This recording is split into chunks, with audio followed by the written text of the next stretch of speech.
կարևոր կետը, երբ որ երեխան ծնվել է, հայրիկին ներգրավելու համար պետք է խրախուսել իր մասնակցությունը։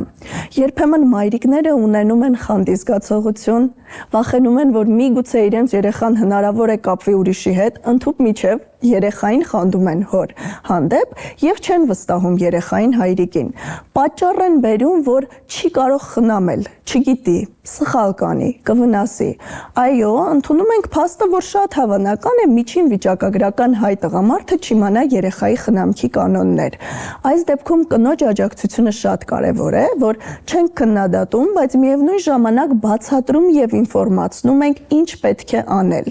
Թվում է, թե մայրիկները ամեն ինչ կողքին լինելով։ Այո, կողքին լինելով սկզբնական շրջանում, հետո նաեւ որոշ դեպքերում մի քանի րոպեով կամ մի քանի ժամով հայրիկին եւ բալիկին մենակ թողելով, որովհետեւ ինչքան ուզում եմ